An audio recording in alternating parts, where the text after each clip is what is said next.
Welcome to Being, the podcast that brings the Hive alive. As always, thank you to our producer and sound engineer, Greg Schmidt. I'm Jesse Ives Kurtzer. I'm Rabbi Jonathan Kroll. And we're joined here today by SAR senior Avigail Mallin-Holtz, who, among many things, is a huge super fan of the Being podcast. Avigail, tell us a little bit about yourself. It's true. I'm a very big fan. I'm in 12th grade at SAR, as Jesse said. I'm a really big SAR fan. I'm from Teaneck, New Jersey. I grew up with two brothers, two parents. Thank God. I don't know. It's all been good. Sounds like a wonderful explanation of who you are, Avigail Mallin-Holtz. We're glad to know that you have two parents, two brothers. I know both of your parents. They're wonderful. And I also know your older brother, and I look forward to getting to know your younger brother. Hopefully he's in, what grade is he in? He's currently in seventh? Seventh grade now, yeah. Okay. Wow, that's really exciting. Class of 2031, right? 32. That's crazy math. 31. With Sally Ives Kurtzer as well. So. Oh, wow. Wow. They might be friends. Exciting stuff. With the same line of... Wow, interesting. It's lovely all three families line siblings. up like that. Okay, so today, Jesse and I were talking about kind of focusing on discussing the year in Israel. We are now past the deadlines by which students had to say which program they're attending in Israel. Both the gentleman to my left and the lady to my right have made their decisions about where they're going to go. I'd like to speak about your decisions and also more broadly about the whole process by which it happens and just in general the phenomenon of kids going to Israel for the year after high school. I don't remember the exact numbers, so it was a few weeks ago when the girls had made decisions. But there are 96 boys in your grade. I know because the boys' decisions were just due like last week. Yeah. 88 of the 96 boys are going to programs in Israel, which is that's a great number. And I think that we've always had numbers that hover around the 90%. This is like 92%. And I think that it certainly seems that post-October 7th, there is even more than usual interest in spending some time in Israel. I guess what I'd like to kind of get a sense out of you guys is to I don't know what kind of things went into your decision-making process. Maybe we'll talk about that from your perspective first, Abigail. So there was a lot of different factors. I remember the process kind of started in 11th grade. We first had meetings with our Israel guidance counselor. I have Ms. Shira Shaiwitz, shout out, she's the best. Our previous guest. Yes, true. I love that podcast. Yeah. Mashkicha Ruchanit here. Mashkicha Ruchanit, or she referred to herself as Makshiva Ruchanit. That's good. That was a good one. So I first met with her and we talked a lot about values. That was kind of like the leading thing of that conversation. We talked about what values you have now, what values you want to have in the future, and what kind of is going to be like driving this decision and how like you want those to play out in your decision. So that's kind of a lot of what went in. Are you excited about next year? Like, I guess I'll ask you this. We will not mention other programs that you are not attending, but I think it's fair to say where you are attending. Can I ask what you're doing next year? Yeah, so I'm going to be attending MMY next year. MMY next year. Okay. In general, both at MMY or just more broadly, what are you excited about going to, learning in Israel, about the project next year of learning in Israel? I'm very, very excited about being around people that are very motivated in Torah learning, which I think goes for any place in just like gap year in general. Just being having a lot of time to commit yourself to Torah learning and grow in that area and kind of grow skills wise and kind of bring learning to a new height. Torah has been a big part of my high school experience, but I'm looking forward to making it an even bigger part of my life. And how is that conversation about seminary and overall, has that shifted over high school or over your life overall? Is this a place you saw yourself in a few years ago, or has that changed as well?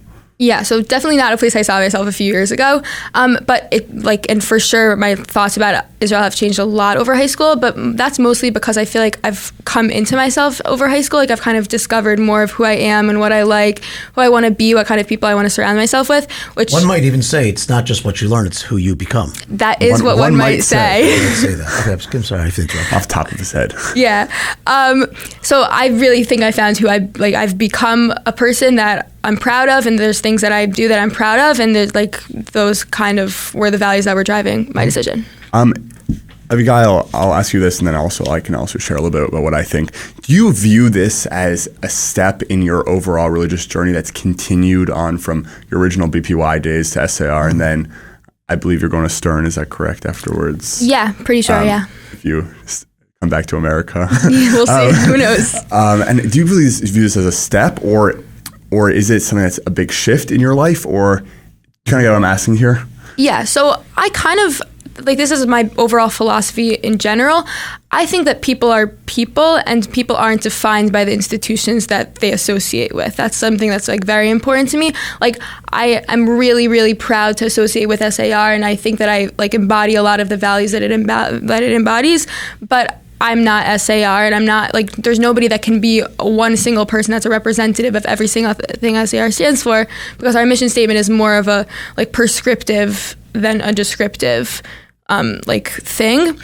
So in a way, this is I'm choosing a place that I think is going to help me grow in the ways I want to grow, and is going to give me things and challenge me in ways I want to be challenged, and like expose me to new experiences. But I don't see this as like, I'm becoming this, and now I'm going to be doing this, and now I'm like becoming this new person, and like, yeah. I'm curious, just to look to you, Jesse. Avigail shared a little bit about her journey in that respect.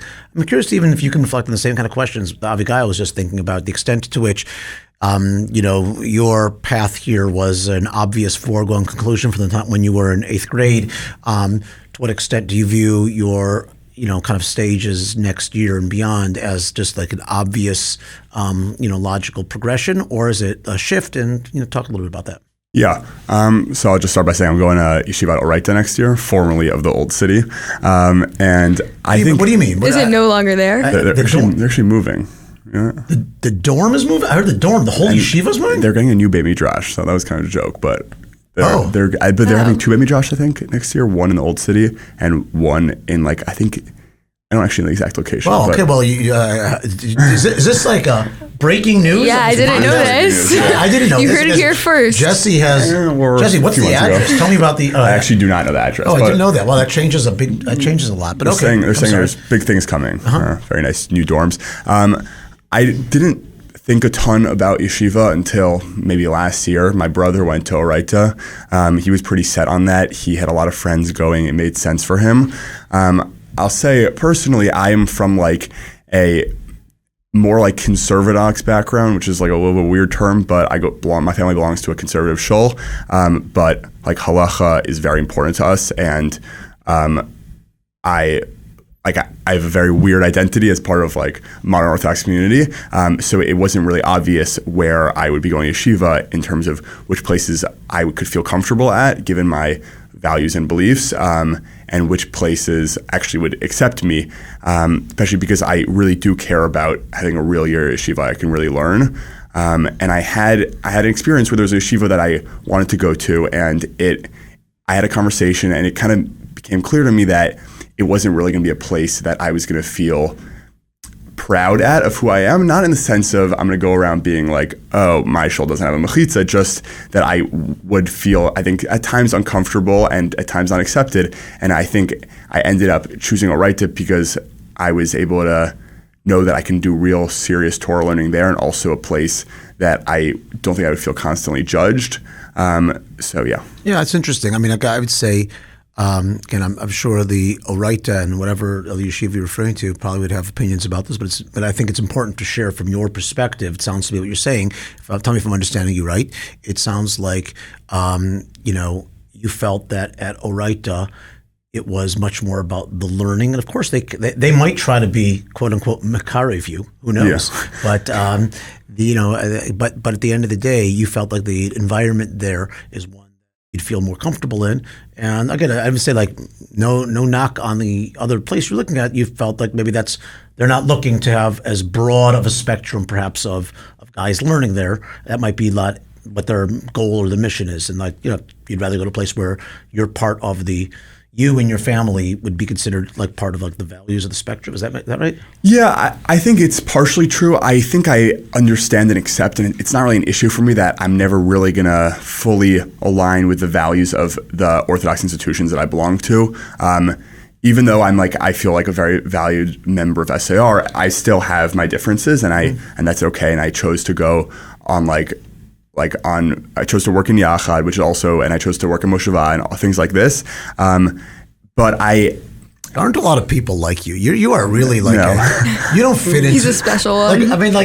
I guess nobody really should fit into like standard boxes, but like, yeah, you really don't fit. There's no boxes that contain. Not a lot of boxes, but it was just important to me to be in a place where I felt comfortable and I felt valued. So I think that was something that was important to me. Just kind of like felt a little bit like a bare minimum, but it's very important to me. Yeah, I agree a lot, and I think also that kind of like explains my decision as well. Like how parents' values and like family values really like come into influence, even if it's not exactly how you see yourself like a few years ago or like a lot of years ago or even like last year. You kind of see how like overall family values and like things you've been grown up on like come into play. Speaking of that, I'm curious if either of you can reflect on the extent to which, other sort of decision makers influence how decisions are made. In other words, like, I guess each of you probably have your friends matter in how you think about where you're going to attend next year. Your parents, other community members, teachers. I guess the question I'm asking is, to what extent is you feel like this is like my own autonomous decision as a 17 or 18? What are you, 17 or 18? How old are you? I'm 17. How old are you? 17. As a 17 or 18-year-old, this is like my autonomous decision. I am making this all by myself. Or how is it a partnership, or is it you? It's not your decision at all. It's somebody else decide. Like, how did you guys talk about that a little bit? And both about your experience and I feel like if you're having sophomores or juniors or even freshmen listening to this, like also maybe even like guidance from your perspective as to how they should think about what those different roles are and who helps make decisions. Jesse, you want to take that first? Yeah. So I feel very privileged that SAR has given us such an opportunity to really think through such an important decision in our life and have a specific Israel guidance advisor to be there to always talk. But I really think it's important that this is a conversation between you and your parents because I think everyone's family has different values, and therefore you have to make it really clear what you actually want out of your year. And I also think it's interesting because obviously we're all go to SAR and we all are somewhat aligned with SAR values, but then we're all going out to different places. So we're all going in differently, going to SAR and then coming out differently, which I think is an interesting dynamic. I agree with Jesse that I'm really thankful for all the opportunities SAR has given us to think things out. And I think this comes into play a lot. We see this when we talk about it a lot in civil discourse about boiling statements down to values and how there's a value driving behind every opinion. And this is one of those areas that it's important to like incorporate family values, and it's important that parents trust kids. I think my parents did this a lot with me, of just like putting trust in my hands to take their values and like do with that what I want, but also to understand their values. And yeah, I think it's what's interesting you point that out. Listen, you got being in my role both in school and also as a guy whose youngest child just graduated SAR last year. You're just hitting on something that's really important. I'll just state it out. You'll find this out years from now. When your kids become adolescents and young adults, that is a really hard time for parents because, we kind of hope that our kids are going to make decisions that we, want them to make, but we also know that part of what we love about our children is giving them that autonomy to be themselves and not just replicas of mom and dad. So I think that's like, it sounds the way you are describing that sort of decision-making process sounds really healthy, and both recognizing the extent to which there's strong communication, but also recognition that kids, at some point they have to sort of take an element of that control. Right, but it's important that control for themselves is like values-driven, and those values come from family. I also think what's difficult about this is the whole process is very personal, and it's very much about where you want to go, but there's like a sad reality that almost all these places have limited spots, and which is particularly difficult because not all these places are that similar. And I think it's a little different with high school and even college because there always will be a place to go, and Jewish high schools really prioritize the fact that everyone gets into. I'll raise the question perhaps even a little more sharply. I'll say as follows: This comes down to, I guess, hashkafic ranges of places. I like the fact that our kids have access to a variety of programs that they and their parents think will be best for them. They should understand what they are and make decisions. Not everybody has to go to whatever would be, SAR 2.0 in Israel. That's not reasonable. The place doesn't exist. that's not my goal. I want people to broaden themselves to become see different things, and all that's a good value.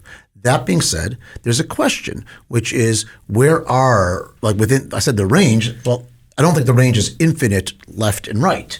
And I think one of the things I'll just share with you, this is the more sharp formulation, a Rebbe in one of the, I guess I'd say in one of the yeshivas that I think probably we would say is probably more naturally aligned with SAR. Not everything's going to be the same place, but more naturally aligned.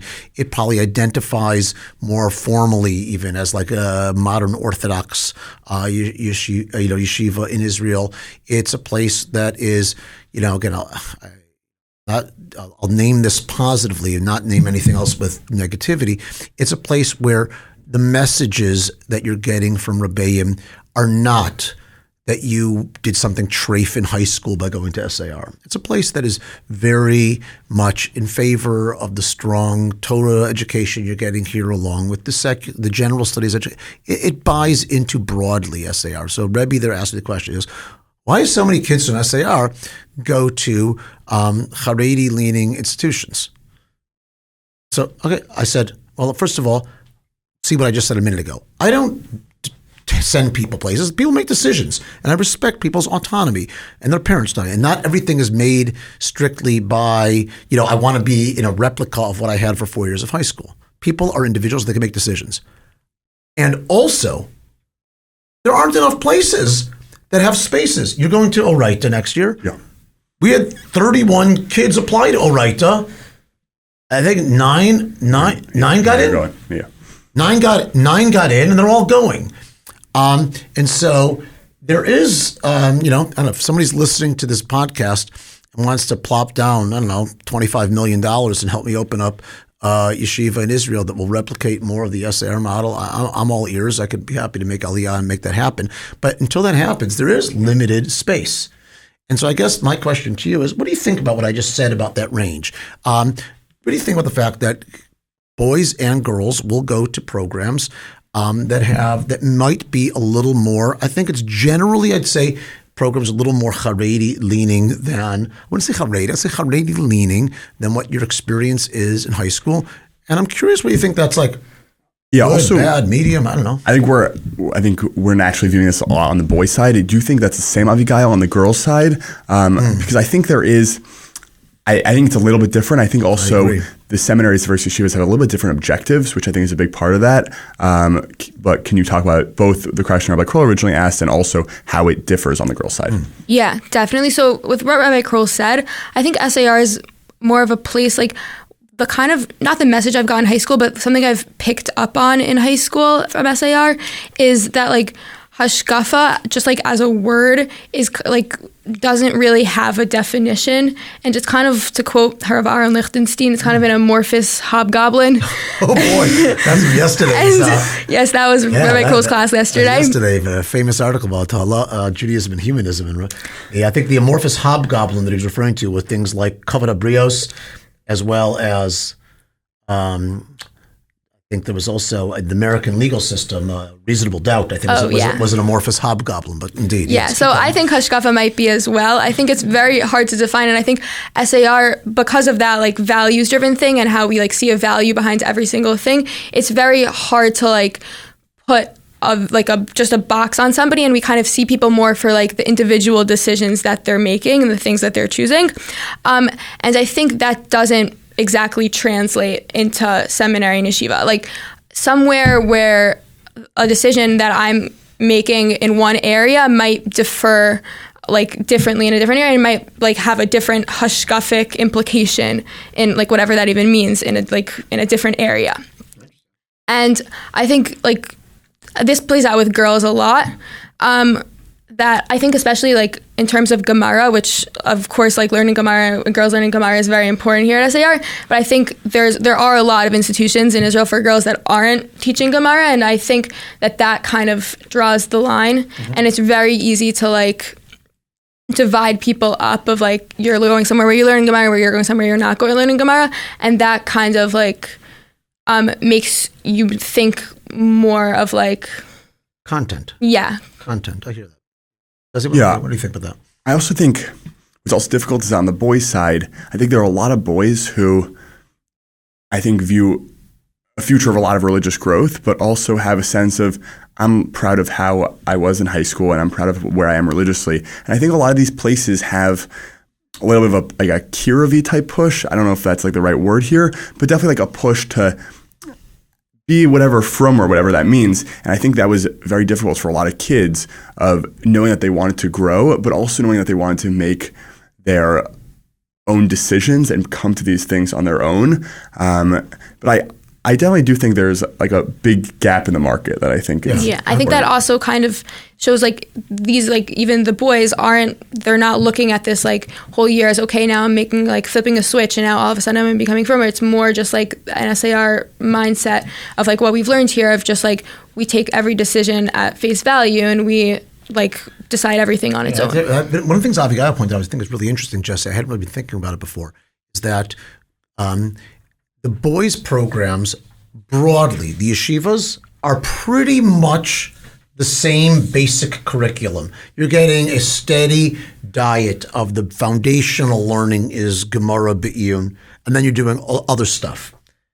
You're right, Avigail, that the girls' programs are wide-ranging in terms of what the content is that you actually do. The content of the program, it could be very different in the places. Therefore, those decisions are just different the girls are making. Yeah. Also, there's like first it kind of seemed like there's a lot more girls programs that like girls are choosing from, but like when you actually boil it down to what you're looking for in a program, it ends up not being that wide of a range because there was schools outright that I knew I like wouldn't be able to fit into just in terms of what I want to be learning and like what I want for my year. I don't think boys have that as much. It's not content. It's more like, you know what, I've always felt like, tell me if this is a right way of thinking about it. I've always felt like many times kids make decisions about which programs, whether it's seminary, yeshiva they want to go to in Israel.